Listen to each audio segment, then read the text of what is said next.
میں ہوں پاروش اور آپ دیکھ رہے ہیں ہم سب ود وجاہت مسعود. سر آج میرا پہلا سوال آپ سے جو ہے وہ یہ کہ یہ جو ریڈیکلائزیشن ہے، یہ ٹرم جو ہے وہ آج کل بڑی استعمال ہوتی ہے، میں نے بہت جگہوں پہ اسے پڑھا ہے، تو یہ کیا ہوتی ہے؟ What is radicalisation? ریڈیکلائزیشن آج کی بات نہیں ہے. جی. ہر معاشرے میں، تاریخ کے کم و بیش ہر حصے میں کچھ افراد ہوتے ہیں جو اپنے رویوں میں کچھ خاص خیالات کو، کچھ خاص نظریات کو، کچھ خاص رویوں کو اس سختی سے اپنا لیتے ہیں کہ وہ عام معاشرے سے الگ نظر آتے ہیں. یہ جو اصطلاح ریڈیکل کی ہے، یہ 18ویں صدی کے فرانس میں ان لوگوں کے لیے استعمال ہوتی تھی، کیونکہ آپ جانتے ہیں کہ 18ویں صدی کے فرانس میں جی نئے نئے خیالات،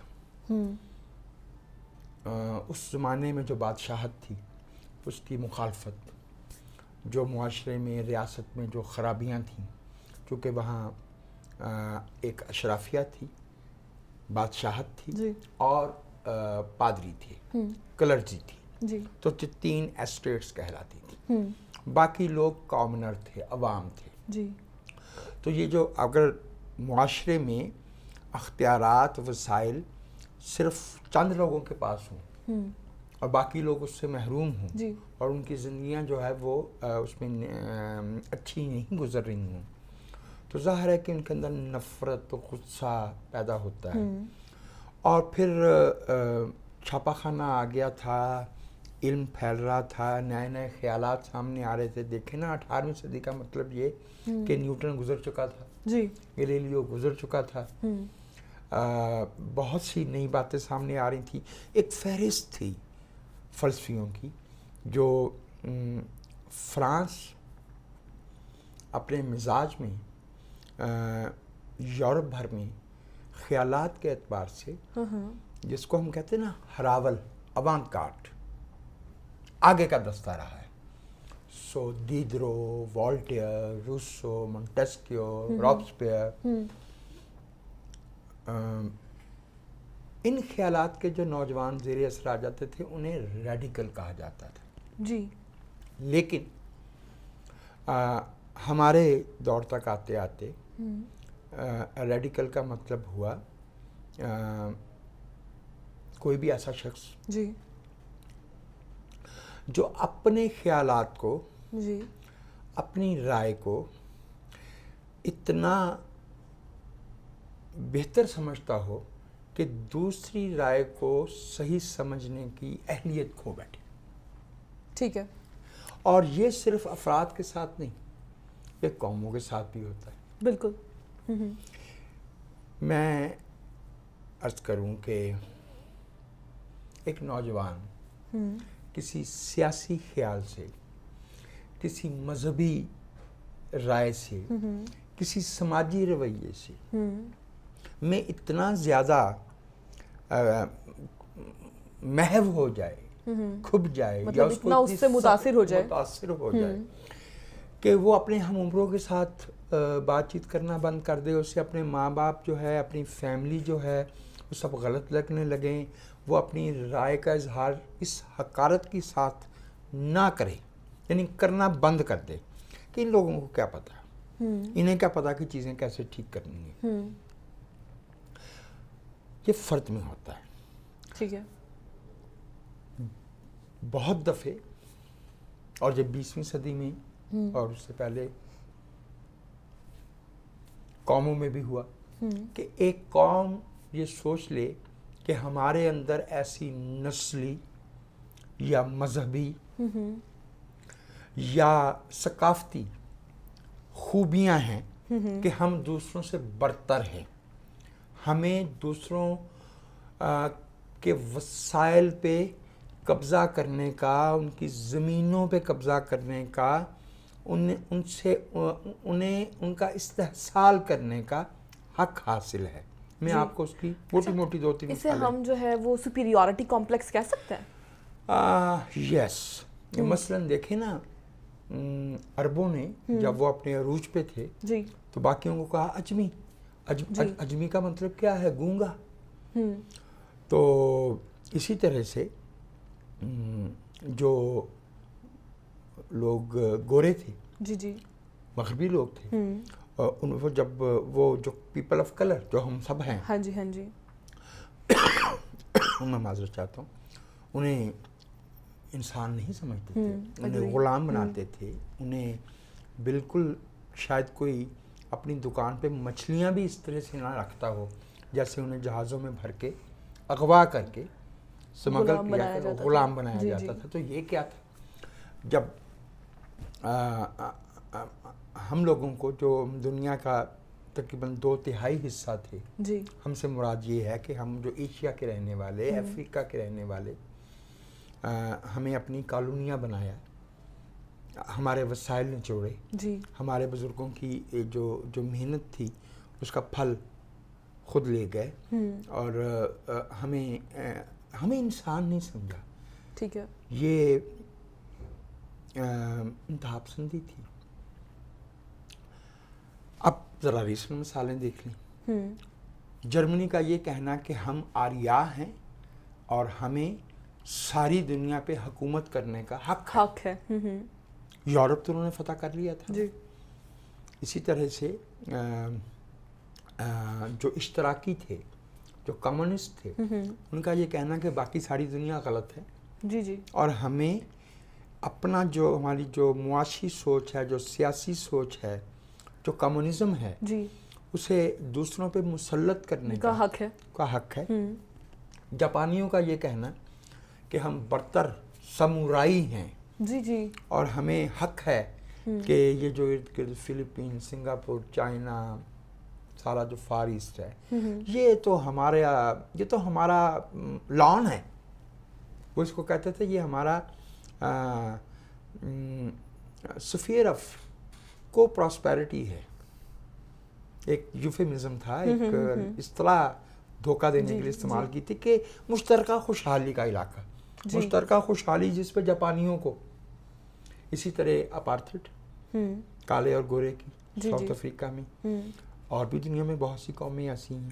تو وہ ان تجربات سے گزری ہیں جہاں دیکھ فرد کا انتہا پسند ہونا. جی جی. کیونکہ ریڈیکلائزیشن وہ پروسیس ہے جس کے ذریعے ایک فرد وہاں پہ پہنچتا ہے جہاں وہ اپنے خیال کے لیے قتل و غارت، لوٹ مار، جنگ، تباہی، بربادی، ہر چیز کو جائز سمجھتا ہے. یہ ہے ریڈیکلائزیشن پروسیس ہے، اور انتہا پسندی اس کا انجام ہے. فرد کے لیے اس کا طریقہ، اس کو ٹھیک کرنے کا طریقہ اور ہوتا ہے، اور قوموں کے لیے ذرا مختلف ہوتا ہے. ٹھیک ہے. اچھا، اب ریڈیکلائزیشن پہ ہم نے بات کر لی ہے، تو اس پہ بات کرنے کے فوراً بعد ذہن میں آتا ہے ڈی ریڈیکلائزیشن کیا ہوتی ہے؟ یہی میں عرض کرنا چاہتا تھا میرے آخری جملے میں. میں یہی بات آپ سے عرض کر رہا تھا. دیکھیے، جو فرد ہے جی، وہ اگر ایسے خیالات اپنا لیتا ہے جس سے وہ اپنے آپ کو، اپنی گھرانے کو، اپنے ارد گرد کے لوگوں کو، اپنے شہر کو، اپنے ملک کو، دنیا کو نقصان پہنچا سکتا ہے، تو وہ اس کا انفرادی ریڈیکلزم ہے، اس کا انفرادی ایکسٹریمزم ہے. ٹھیک ہے. اگر ایک قوم ریڈیکل ہو جائے، وہ انتہا پسندی کے نظریات اپنا لے، باقی دنیا کو غلط اور خود کو صحیح سمجھنا شروع کر دے، تو وہ اجتماعی انتہا پسندی ہوگی. جی. جو فرد کا ہے نا معاملہ، اس کا تو سائیکولوجیکل ٹریٹمنٹ ہوتا ہے. ہمارے پاس بہت سے یعنی دنیا بھر میں لوگ اس میں مہارت رکھتے ہیں. سائیکالوجسٹ جو ہیں، ماہرین نفسیات ہیں، تو چونکہ دنیا میں تو ہیں، ہمارا تو چونکہ ذرا زیادہ پاکستان کے دوستوں نے دیکھنا ہے، اردو میں بات کر رہے ہیں. جی. ہمارے پاس آصر اجمل ہیں، ہمارے پاس رفیق جعفر موجود ہیں اسی ملک میں. ہمارے ملک میں ایک بہت اچھے صاحب تھے فاروق خان، انہیں شہید کر دیا گیا تھا. جی جی. وہ کرتے تھے ریہیبلیٹیشن افراد کی. کچھ لوگ ہمارے بہت اچھے سائیکالوجسٹ جنہوں نے دنیا میں نام پیدا کر رکھا ہے، پروفیسر ڈاکٹر ایوب اوان ہیں کینیڈا میں، تو وہ اس کے ماہر ہیں. وہ اپنی ٹیموں کے ساتھ آتے بھی تھے جہاں پاکستان سوات وغیرہ میں، جہاں جہاں اس کے ذرا انتہا پسندی کے واقعات زیادہ تھے، فرد کی ڈی ریڈیکلائزیشن کے لیے. ڈاکٹر اختر علی سید ہیں آئرلینڈ میں، تو فرد کی جو ریہیب ہے، ڈی ریڈیکلائزیشن ہے، اسے معاشرے میں واپس لانا ہے، یہ اور چیز ہے.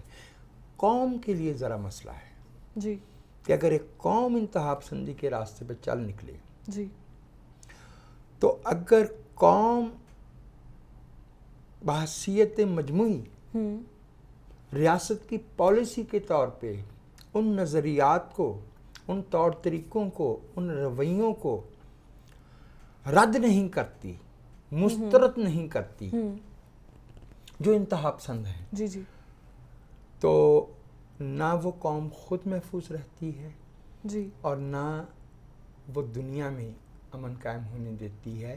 وہ قوم جو ہے وہ امن عالم کے لیے، ورلڈ پیس کے لیے، دنیا میں امن کے لیے خطرہ بن جاتی ہے. جو پروسیس ہے نا جس کے ذریعے ایک ریڈیکل قوم کو ڈی ریڈیکلائز کیا جاتا ہے، وہ ابھی جن کا انتقال ہوا بشپ ٹوٹو، نوبل لاریٹ جو تھے ساؤتھ افریقہ کے، انہوں نے کہا تھا کہ ڈی ریڈیکلائز کرنے کا مطلب ہے to take a nation to the path where it is in peace within and peace with the world. With the world. At peace within and at peace with world. جی. تو یہ ایک اور طرح کا پروسیس ہے، اور یہ سیاسی معاملہ ہے. یہ میڈیکل کا یا نفسیات، ایک فرد کی نفسیات کا معاملہ نہیں رہ جاتا ہے. یہ بنیادی طور پہ سیاسی سوال بن جاتا ہے کہ ایک قوم کو جو ریڈیکل ہو جائے، جو دنیا میں رہنے کے قوموں نے اصول ضابطے طے کیے ہیں انہیں تسلیم کرنے سے انکار کر دے، اور خود اپنے شہریوں کے ساتھ اور باقی دنیا کے ساتھ جو پالیسیاں اپنا لے، اس کو کیسے نارمل کیا جائے. ٹھیک ہے. اچھا، ابھی آپ نے مجھے بتا دیا ہے کہ ڈی ریڈیکلائزیشن کیا ہوتی ہے، پھر اگر فرد کی کرنی ہو تو اس کا کیا طریقہ ہے، یہ بھی آپ نے بتا دیا کہ اگر آپ نے نیشن کی کرنی ہے تو پھر اس کا کیا طریقہ ہے. اچھا، میرا سوال یہ ہے کہ یہ جو ریڈیکلائزیشن ہے یہ اگر کسی فرد میں جنم لیتی ہے نا تو سمجھ میں آتا ہے کہ ایک بندے کا سائیکولوجیکل مسئلہ ہے، ٹھیک ہے، ٹریٹ ہو جائے گا. قوموں میں کیوں جنم لیتی ہے یہ چیز؟ کون سی ایسی چیزیں ہیں، اس کے پیچھے ٹولز کیا ہیں؟ یہ جنم کی جاتی ہے، یہ پیدا کی جاتی ہے، یا یہ ایکسیڈنٹلی ہو جاتی ہے پیدا؟ کیا وجوہات ہوتی ہیں؟ ہے پرورش برسوں. میں آپ سے ایک بنیادی اصول شیئر کرتا ہوں. جی جی. جو ہم انسان ہیں نا، گروہوں کی شکل میں رہتے ہیں، جی، مختلف طرح کے قبیلے ہیں، مذاہب ہیں، نسلیں ہیں، ثقافتیں ہیں. جی. ان کے درمیان کچھ اختلافی نقطے ہیں، کچھ باتوں میں وہ مختلف ہیں. جی. لوگوں کی ثقافت مختلف ہے، لوگوں کا رہن سہن مختلف ہو سکتا ہے، لوگوں کی معیشت مختلف ہو سکتی ہے، لیکن بہت سی باتیں مشترک ہیں، جی، کامن ہیں. جی. ہر انسان اپنے لیے احترام مانگتا ہے. ٹھیک ہے. ہر انسان اپنے لیے بنیادی ضروریات مانگتا ہے. ہر انسان کو محبت کیے جانا پسند ہے، نفرت کیے جانا ناپسند ہے. ہر انسان یہ چاہے گا کہ وہ جہاں رہتا ہے وہاں اس کے ساتھ ایسا سلوک نہ کیا جائے جو ناانصافی پہ مبنی ہو. ہر انسان انصاف مانگتا ہے. اب انسانی تجربہ یہ کہتا ہے کہ لوگوں میں ٹالرنس، رواداری پیدا کرنا مشکل کام ہے، لیکن اگر آپ اختلافی نقطے ابھارنا شروع کر دیں تو آپ بڑی آسانی سے، چونکہ ابھی ہمارے اندر کا جنگل ختم نہیں ہوا. جی ٹھیک ہے. اگر ہم یہ کہنا شروع کر دیں کہ وہ فلاں نسل کے لوگ جو ہیں نا ان میں یہ خامیاں ہیں، انہوں نے تو بالکل دنیا جو ہے نا وہ برباد کر کے رکھ دی ہے، فلاں مذہب کے ماننے والے جو ہیں نا وہ تو بہت ہی برے لوگ ہوتے ہیں، فلاں علاقے کے رہنے والے جو ہیں ان میں یہ خرابیاں ہیں، یہ کام وہ نہیں کر سکتے. تو جو صاحبان اقتدار ہوتے ہیں، جی جو پاورفل لوگ ہوتے ہیں، ان کے لیے امن، محبت اور رواداری، جی پیس، لو، ٹالرنس، انکلوژن، سب کو شامل کرنا، جی اس پہ بات کرنا اور پھر لوگوں کو سمجھانا مشکل ہوتا ہے. اس بات پہ لوگوں کو کھڑا کر دیں چونکہ اس میں تسلی ہو جاتی ہے ہر انسان کی کہ میرا قصور نہیں ہے، وہ فلاں گروہ ہے جو اتنا برا ہے، اس کی وجہ سے میری حالت خراب ہے، اس کی وجہ سے مجھے یہ تکلیفیں پیش آتی ہیں، اور میرا ریاکشن جسٹیفائڈ بھی ہے، اور میرا ریاکشن جسٹیفائڈ ہے. سو نفرت کی سیاست آسان ہے، محبت کی سیاست مشکل ہے، تو بھائی کوئی کرتا ہی نہیں ہے. 2 مثالیں اپنے علاقے سے، اپنی زمین سے دوں. جی ساؤتھ افریقہ سے گاندھی جی نے اپنا سفر شروع کیا. جی اگر میں غلطی نہیں کرتا تو وہ 1914 یا 15 میں انڈیا آئے، اور کوئی 30-32 برس یہاں کے لوگوں کو عدم تشدد کی، رواداری کی تعلیم دی، اور نفرت کی سیاست کا نشانہ بن گئے. ان کے اپنے ایک ہم مذہب نہیں، میں تو شہید کہوں گا. میں سمجھتا ہوں کہ جو لفظ ہے شہید، جی جی یہ ہوتی ہے اپنے یقین کی گواہی، جی شہادت دینا، ایویڈنس دینا. جی تو جان سے بڑی شہادت اور گواہی کیا ہو سکتی ہے کہ میرا اس بات پہ ایمان ہے. تو Gandhi ji beautiful gave his life. Bacha Khan, ہمارے عبدالغفار خان صاحب، جی جی اتفاق سے ان کا سیاسی سفر بھی کم و بیش تبھی شروع ہوا جب گاندھی جی نے ہندوستان میں آ کے شروع کیا تھا. وہ 1916 میں انہوں نے اپنی سیاست شروع کی تھی اور اسکول بنانے سے شروع کی تھی، پختونوں میں تعلیم پھیلانے سے شروع کی تھی. تو محبت کا پیغام دیتے تھے، امن کا پیغام دیتے تھے، رواداری کا پیغام دیتے تھے، علم کا پیغام دیتے تھے. اس کے باوجود ہم نے یہ دیکھا کہ اور وہ آخری دم تک 1988 تک، 1916 سے شروع کر لیں، 72 برس بنتے ہیں سیاسی جدوجہد کے. جی باچا خان کا پیغام، I have great respect for not only Bacha Khan and his followers but the whole of Pakhtun nation. I believe کہ دنیا کی ہر قوم جو ہے وہ یکساں طور پہ قابل احترام ہے. جی Every nation, every group, every community, they deserve respect, understanding, appreciation, love and justice. جی لیکن پھر ہم نے دیکھا کہ اسی کمیونٹی سے تشدد اور فساد کے بیچ بھی نکلی. میں دوبارہ اپنی بات اس کو سمیٹ رہا ہوں کہ یہ جو قوموں کی ریڈیکلائزیشن ہوتی ہے، قوموں کو نفرت کی بنیاد پہ ریلی کرنا، اپنے ساتھ میں لانا، یہ آسان ہوتا ہے. محبت کا سبق مشکل ہوتا ہے چونکہ اس میں ہمیں اپنے وسائل، اپنے جو اختیارات ہیں وہ دوسروں کے ساتھ شیئر کرنا پڑتے ہیں. تو ہٹلر، جی جرمنی یورپ کی سب سے تعلیم یافتہ ان ٹرمز آف ایجوکیشن قوم تھی، کیسے اس کے دماغ پہ قبضہ کر لیا. جی مسولینی، فاشزم، عظیم روم کی عظمت رفتار، اس کو ہم ریوائیو کریں گے نفرت کی بنیاد پہ. ٹھیک ہے. جاپان ایک ترقی کرتا ہوا ملک تھا جی.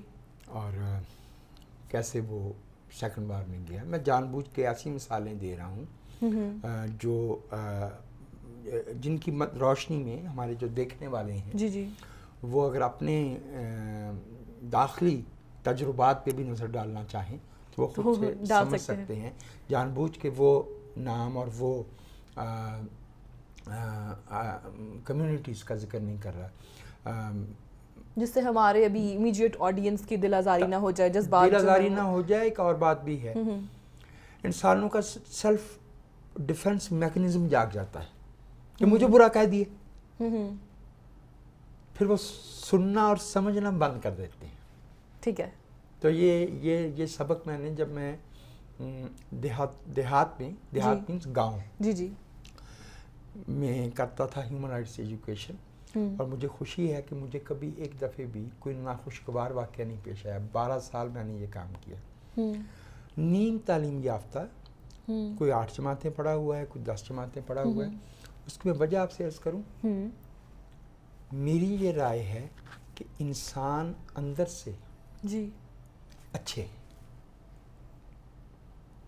یہ ان کے جو خوف ہیں, ان کے اندر جو غصہ ہے, ان کے اندر جو اجنبیت ہے دوسروں کے ساتھ, اس سے فائدہ اٹھا کے انہیں بھڑکایا جاتا ہے. اپنے سینس میں, اپنی اصل میں میرا یہ خیال ہے انسان امن پسند ہے. کوئی ایسا انسان نہیں ہے جسے اپنے اہل خانہ سے, اپنے گھر والوں سے, اپنے وطن سے, اپنی گلیوں سے پیار نہ ہو, ملک سے, اپنے دوستوں سے, اپنی زندگی سے پیار نہ ہو. لیکن جب اس کو اگر یہ آسان راستہ بتا دیا جائے پیچیدہ مشکلات کا کہ فلاں سے نفرت کرو, فلاں ہے جو ذمہ دار ہے تمہاری سب خرابیوں کا, تعصب, پریجوڈس جو ہے یہ زیادہ کیچی ہوتا ہے ٹالرنس کی نسبت. جی جی ہاں جی. آپ کچھ کہنا؟ اچھا, مجھے آپ یہ بتائیں کہ دنیا میں ہماری حالیہ جو تاریخ ہے اس کے اندر ڈی ریڈیکلائزیشن کے جو ایکسپیریمنٹس ہیں, جو تجربات ہیں وہ ہوئے ہیں, تو وہ کیا ہوئے ہیں اور اس کے آؤٹ کمز جو ہے یا کانسیکوینسز ہیں وہ کیسے رہے؟ ہوئے ہیں اور بہت اچھے ہوئے ہیں, ان کے بڑے اچھے نتائج نکلے ہیں. 2-4 مثالیں میں دے دیتا ہوں, زیادہ میں کیا جانا, وہ ایسی مثالیں لے لیتے ہیں جیسی بالکل سامنے کی جو جی جی. جرمنی جی ان قوموں میں سے ایک تھا جنہوں نے دنیا پہ دوسری عالمی جنگ مسلط کی. جی. اور نازیزم, ہٹلر کا فلسفہ, جی, نفرت کا فلسفہ, نسل پرستی کا فلسفہ بچے نے سیکھ لیا. کچھ لوگ سیکھ لیتے ہیں اور کچھ اس میں فائدہ دیکھتے ہوئے شامل ہو جایا کرتے ہیں. تو 1945 سے 1949 تک ڈی نازیفیکیشن کا پروسیس ہوا, جی, جسے میں کہتا ہوں, جسے اصل میں کہنا چاہیے ڈیموکریٹائزیشن. ایک میں آپ سے اصول عرض کروں بڑے انکسار کے ساتھ, ود ماڈیسٹی, جو قوم جمہوریت کی قدروں کو قبول نہیں کرتی, جی, اسے آپ جمہوریت کی جو آؤٹ ورڈ مینیفیسٹیشنز ہیں نا, الیکشنز, ووٹ, پارلیمنٹ, اس کی مدد سے ڈیموکریٹائزیشن نہیں ہوتی. جمہوری ثقافت جی جب تک نہیں پیدا کرتے. تو ڈی نازیفیکیشن کا جو پروسیس ہے, جرمنی نے بطور قوم کے اس کو نازیزم کو رد کیا, اور آج جرمنی یورپ میں سب سے بڑی اکانومی ہے. ٹھیک. دوسری مثال, جی, جاپان. 1945 سے 1952 تک امریکی وہاں رہے. انہوں نے بہت سے سمجھوتے بھی کیے. بہت سے کوئی انسان فرشتہ نہیں ہوتا جی. اور جب ہم اتنے بڑے پیمانے پہ فیصلے کر رہے ہوں تو اس میں غلطیاں بھی ہوتی ہیں, اس میں بہتریاں بھی ہو جاتی ہیں. میری رائے میں جنرل میکارتھر جو 1945 سے 51 تک, جب تک وہ کورین وار میں انہوں نے وہ نہیں دیا اور ان کو ڈسمس نہیں کیا گیا, وہ ہی was the incharge of Japan. جی. تو انہوں نے کافی, جیسے کہنا چاہیے کہ ایک مدبرانہ راستہ نکالا, اگرچہ اس میں امریکی مفادات کا خیال رکھا گیا تھا. ڈی ملٹرائز کیا, ایجوکیشن میں تبدیلیاں لائے, سماج میں تبدیلیاں لائے, اور جاپان میں جمہوریت قائم ہوئی. اور جاپان جو ہے وہ آج دنیا کی تیسری بڑی معیشت ہے, اکانومی ہے. جی. دوسرا تجربہ ہو گیا. تیسرا ساؤتھ افریقہ. جی. تو ساؤتھ افریقہ کو جو دنیا میں نسل پرستی کا نشان تھا, جی, جسے دنیا جس کے ساتھ تجارت کوئی رابطہ کرنا پسند نہیں کرتی تھی. نیلسن منڈیلا تو جیل میں تھے نا 1962 سے 89 تک, لیکن ان کے بہت سے جاننے اور ماننے والے باہر جدوجہد کر رہے تھے نا. جی. ان میں بشپ ٹوٹو بھی تھے, ان کی ANC بھی تھی, افریقن نیشنل کانگریس. مفاہمت کی طرف بہت غور و فکر کر کے نیلسن منڈیلا آئے. نیلسن منڈیلا دہشت گردی میں اور وائلنس میں یقین رکھتے تھے ابتدا میں, لیکن پھر انہوں نے اپنے اس خیال کو مسترد کیا اور مفاہمت کی طرف آئے. انہوں نے ایک بڑی اچھی اصطلاح دی, رینبو نیشن, قوس قزح جو بارش کے بعد نظر آتی, جس میں مختلف رنگ ہوتے ہیں. ان کا یہ اور یہ گورے اور یہ coloured people of the colour, یہ ہماری قوم کے مختلف رنگ ہیں, لیکن یہ ایک قوم ہے. جی. آج ساؤتھ افریقہ کی سب سے تیزی سے ترقی کرتی ہوئی, سب سے بہتر ترقی یافتہ معیشت ہے. جی. Denazification, democratisation of Japan, جی, rainbow theory of South Africa, جی, جی, پھر اٹلی. جی, جی. اچھا, ایک مثال اس میں ہمیں اور ذرا دیکھنی پڑے گی. جی. وہ ہے ڈی اسٹالنائزیشن. جی.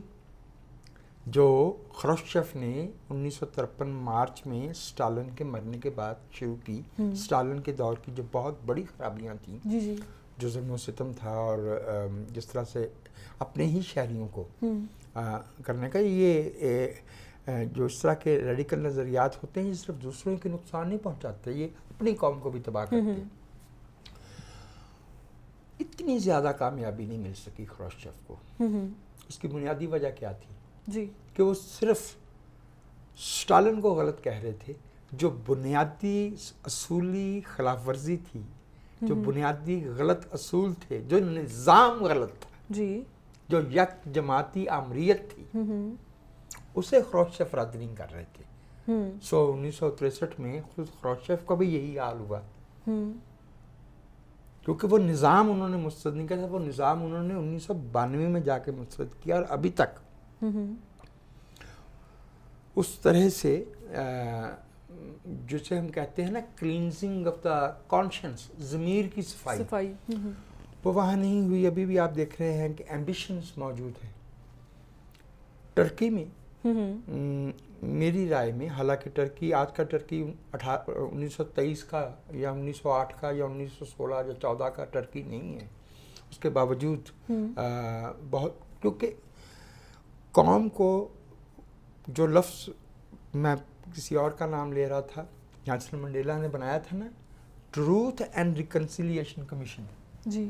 چونکہ 1995 میں نیلسن منڈیلا نے انتخاب جیت لیا تھا تو انہوں نے ایک کمیشن قائم کیا کہ آئیے ہم سے جو غلطیاں ہوئی ہیں ان کے بارے میں سچ بولے اور پھر ماضی کو بھول کے آگے چلے. Truth and reconciliation. محترمہ بے نظیر بھٹو نے اپنی زندگی میں جو آخری کتاب لکھی جی وہ کیا تھی؟ Democracy and reconciliation. چونکہ پاکستان کے حالات میں محترمہ بے نظیر Bhutto could not have demanded truth. Still demanding truth in Pakistan is a big thing.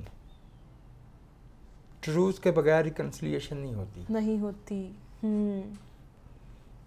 تو میں نے آپ کو کچھ تجربات بتائے اور آپ کو ان کا آپ دیکھیں کہ اس کے فائدے دیکھیں.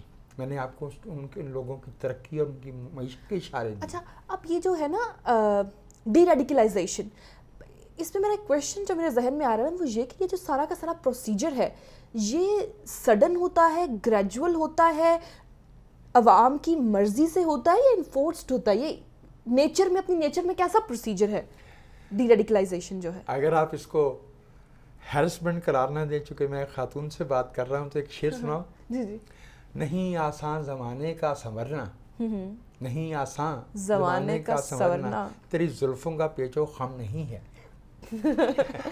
انسانی معاشرہ بہت پیچیدہ ہے جی, اور خاص طور پہ یہ جب قوم انحراف یا ڈیویشن کے یا ریڈیکلائزیشن کے راستے پہ چل نکلتی ہے تو اس میں ناجائز مفادات پیدا ہو جاتے ہیں. اگری. اس میں نوجوانوں کی سوچ کیسے بدلی جائے گی؟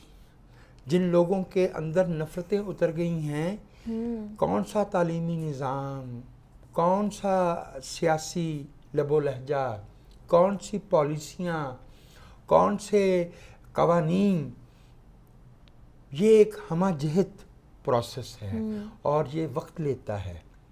بڑی مشکل سے دماغوں میں دیے جلتے ہیں. تو ایسے نہیں ہے کہ ایک رات سوئے تھے تو ہم ریڈیکل تھے, اگلے دن ہم. ہاں, اور ایک بات میں آپ سے اور دوبارہ دہرا رہا ہوں کہ قوموں کی جو انتہا پسندی ہے جی وہ اس وقت تک دور نہیں ہو سکتی جب تک قوم بحیثیت مجموعی راضی نہ ہو جائے, ریاستی اور معاشرتی سطح پہ انتہا پسندی کے نظریات کو رد نہیں کرتی. ٹھیک ہے, تو مطلب جو قوموں کی جو ہے ڈی ریڈیکلائزیشن ہے اس میں ہر ایک فرد کا جو ہے وہ کردار ہوگا تبھی یہ ممکن ہے. مجموعی طور پہ ریاستی سطح پہ یہ بہت اہم ہوتا ہے کہ آپ انتہا پسند نظریات کو ترک کریں, جی, اس تشدد کو ترک کریں, سینس آف سپیریارٹی کو ترک کریں, مساوات کے اصول کو اپنائیں. اگر آپ اجازت دیں تو کچھ کتابیں, کچھ مثالیں میں. جی, وہ تو میں آپ سے خود بھی پوچھنا چاہ رہی تھی کہ آپ بتائیں, ہم نے بیسکس جو ہے وہ انڈرسٹینڈ کر لیا, لیکن اب آپ ہمیں کچھ سجیسٹ کریں, کچھ موویز, کچھ ڈاکیومنٹریز یا بکس جو ہیں کہ میں بھی اور لسنرز بھی ہمارے جو ہے وہ خود بھی پڑھ سکیں, مطالعہ کر سکیں. یہ جو ڈی ریڈیکلائزیشن ہے, جی, یہ جو قوموں کا بھٹک جانا, تباہی کے راستے پہ چل نکلنا, پھر امن کی طرف لوٹنا, پھر پھولوں کا کھلنا, پھر بچوں کا ہنسنا, پھر نوجوانوں کا جو ہے وہ ایک سیلیبریشن آف لائف, پھر بزرگوں کے اندر جو ہے وہ تحفظ اور احترام کے جذبات پیدا ہونا. یہ اس کے بارے میں بہت زیادہ لٹریچر ہے, آرٹ ہے. یہ ایک ایسا فرض ہے جو اجتماعی انسانی فرض ہے. جی, بھلے آپ کسی ترقی یافتہ قوم میں رہتے ہیں یا ترقی پذیر ملک میں رہتے ہیں, یہ ہر انسان کا وہ فرض ہے جو انسان ہونے کے ناطے ہم پہ ہے. جی, ابتدا سے شروع کرتے ہیں. 1932 یا 33 میں کرسٹوفر ایشر ووڈ, وہ اتفاق سے اس وقت جرمنی میں تھے جب یہ ہٹلر کی پارٹی جو ہے یہ اقتدار کی طرف جا رہی تھی. تو 4 کہانیوں کا ایک مجموعہ ہے, good bye to Berlin. Good bye to Berlin. اپنے پروڈیوسر سے کہیے گا کہ اس کا ٹائٹل دکھا دیں. جی ضرور. اور اس ناول پہ, ناول کیا ہے, چھوٹا سا کتابچہ ہے, اس پہ ایک بڑی اچھی فلم 1971 میں بنی تھی, کیبرے. CABARET. جی, خوبصورت فلم ہے کیبرے. اسی گڈ بائی ٹو برلن پہ ہے. Good by two Berlin. 1933 میں ولہم رائخ یہ جو 4 یا 5 بڑے نفسیات دان، فرائڈ، جونگ، ایڈلر، جی جی، ایرک فرام، ان میں گنے جاتے ہیں. کسی خاص وجہ سے امریکی ریاست جو ہے اور جو ماڈرن ڈے اکیڈیمیا ہے وہ ولہم رائخ کو وہ مقام نہیں دیتے. جی. لیکن ان کی ایک کتاب تھی جو 1933 میں چھپی تھی. جی. اردو میں بھی میرے خیال میں وہ چھپی، کم از کم پاکستان میں چھپی ہوئی ہے، یہ مجھے یاد ہے. Mass psychology of fascism. Mass psychology of fascism. اچھی کتاب، بہت اچھی کتاب ہے. ایک بہت ہی نفیس کتاب.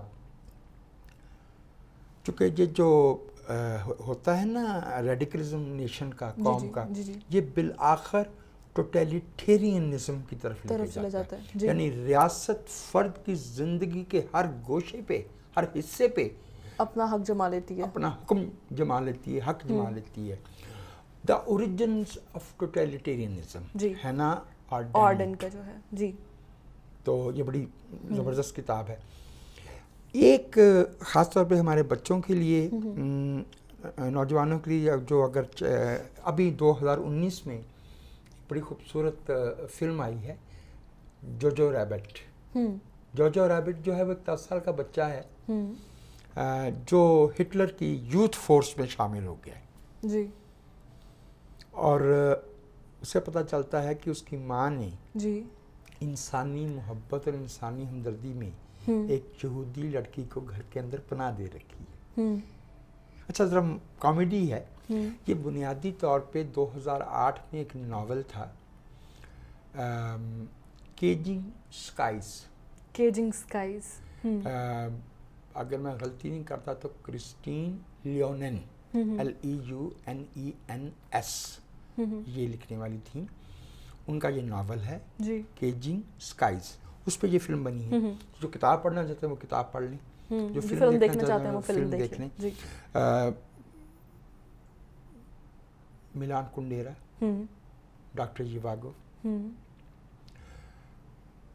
یہ ایک ایسا موضوع ہے کہ ہمیں اگر ایک پرامن دنیا چاہیے، چونکہ پرامن دنیا کے بغیر دنیا چل نہیں سکتی اور ہماری قومیں جو ہے وہ جن پھندوں میں پھنس گئی ہیں ان سے نکل نہیں سکتی انتہا پسندی سے. اور ہمیں ان قوموں کو دیکھنا چاہیے جنہوں نے انتہا پسندی کو رد کیا اور پھر اس کا پھل کاٹ رہی ہیں. اور یہ دنیا کے ہر انسان کا حق ہے کہ اسے انتہا پسندی سے تحفظ ملے، بھلے وہ مذہب کے نام پہ نفرت ہو، نسل کے نام پہ ہو، رنگ کے نام پہ ہو، ثقافت کے نام پہ ہو، طبقے کے نام پہ ہو. انصاف، امن اور محبت ہر انسان کا حق ہے. تحفظ ہر انسان کا حق. جی تو آج کی ایپیسوڈ سے اتنا ہی. آپ کی کیا اوپینین ہے، آپ کے کیا کویشچنز ہیں، کمنٹس میں ضرور بتائیں. اور فردر ایپیسوڈز دیکھنے کے لیے چینل سبسکرائب کر لیجئے. Thank you.